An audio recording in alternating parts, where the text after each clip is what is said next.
നമുക്ക് സാമ്പാർ ഇങ്ങനെ ഉണ്ടാക്കിയാലോ?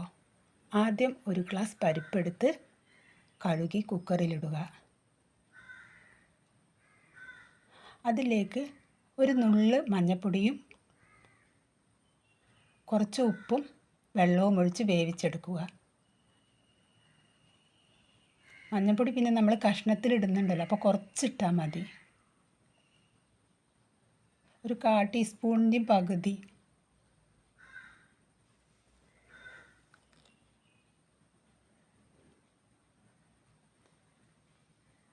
പിന്നീട് നമുക്ക് വേറൊരു കുക്കറിലേക്ക് കുറച്ച് ക്യാരറ്റ്,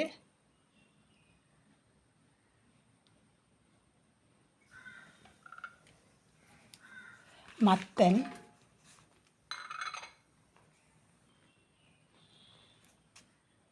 വെള്ളരി,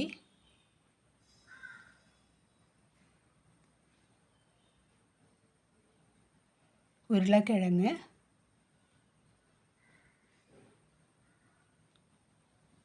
ഒരു വലിയ ഉള്ളി,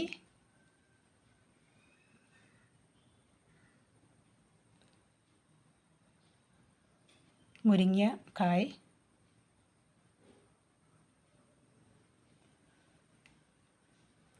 കൊത്തവര കുറച്ച്,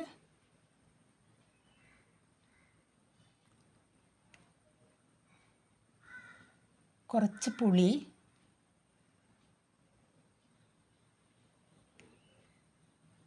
പിന്നെ കുറച്ച് വെള്ളം ഒഴിക്കുക. അത് വേവാൻ വേണ്ടിയുള്ള വെള്ളം ഒഴിക്കുക.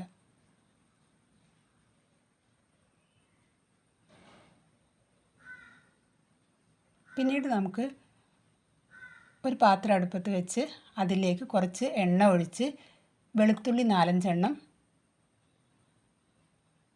ഒന്ന് വഴറ്റിയെടുക്കാം. പിന്നീട് അതിലേക്ക് 2 ടീസ്പൂൺ മല്ലിപ്പൊടി, 1.5 ടീസ്പൂൺ മുളക് പൊടി, കുറച്ച് മഞ്ഞൾപ്പൊടി, ആ കഷ്ണങ്ങൾക്ക് വേണ്ട മഞ്ഞൾപ്പൊടി ഇട്ട് നന്നായി ആ പച്ചമണം പോണ വരെ ഒന്ന് വഴറ്റുക. വഴറ്റിയതിന് ശേഷം നമ്മൾ നേരത്തെ കുക്കർ അടുപ്പത്ത് വെച്ചിരുന്നു, അപ്പോൾ അത് തിളച്ചിട്ടുണ്ടാവും. അതിലേക്ക് ഇടാം. കഷ്ണങ്ങളൊക്കെ തിളച്ച് വരുന്നുണ്ട്, അതിലേക്ക് നമുക്ക് അതിടാം. നന്നായി യോജിപ്പിക്കാം. നമുക്ക് കുറച്ച് ആ കഷ്ണങ്ങൾക്ക് വേണ്ട ഉപ്പ് ഇട്ടിട്ട് നന്നായി ഒന്ന് കുറച്ച് വേവിച്ചെടുക്കാം. പിന്നീട് കുറച്ചും കൂടി എണ്ണ ഒഴിച്ച് നമുക്കൊരു വെണ്ടക്ക വാട്ടിയെടുക്കാം. സ്റ്റവിൽ നിന്ന് നമ്മുടെ കഷ്ണങ്ങൾ ഇങ്ങനെ വെന്തുകൊണ്ടിരിക്കുന്നുണ്ട്.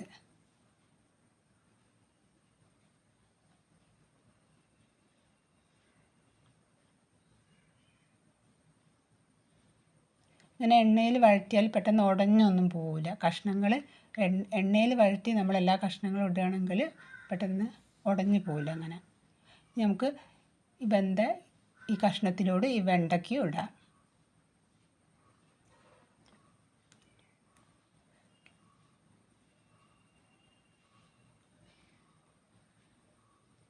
കഷ്ണങ്ങളൊക്കെ വെന്തുകൊണ്ടിരിക്കുകയാണ്.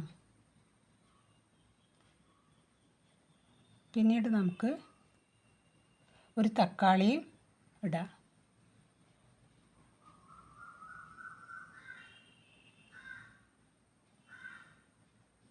പിന്നീട് നമുക്ക് വേവിച്ച് വെച്ച ആ പരിപ്പും അതിലേക്ക് ഇട്ടിട്ട് ഞാൻ കുറച്ചും കൂടി ചുടുവെള്ളം ഒഴിച്ചിരിക്കണം. വെള്ളം പോരാന്ന് തോന്നി, അപ്പോൾ ഞാൻ കുറച്ച് ചുടുവെള്ളം ഒഴിച്ചിട്ട് വെള്ളമൊക്കെ ഒന്ന് പാകാക്കി.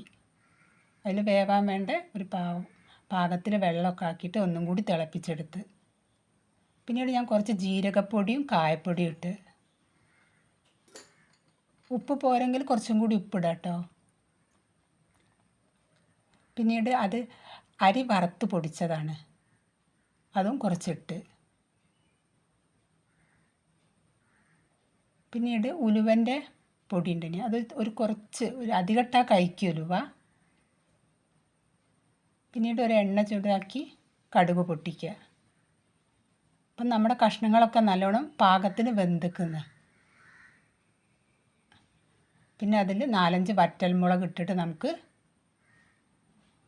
ആ കഷ്ണങ്ങളൊക്കെ വെന്തതിന് ശേഷം ഞാൻ കുറച്ച് കരിവേപ്പിലയും മല്ലിച്ചപ്പും പുതിനയും ഇട്ടിട്ട് സ്റ്റവ് ഓഫ് ചെയ്ത് ഇനി നമുക്ക് ഈ വറവിട്ട ഇത് അതിലേക്ക് ഒഴിച്ചാൽ നമ്മുടെ സാമ്പാർ റെഡിയായി.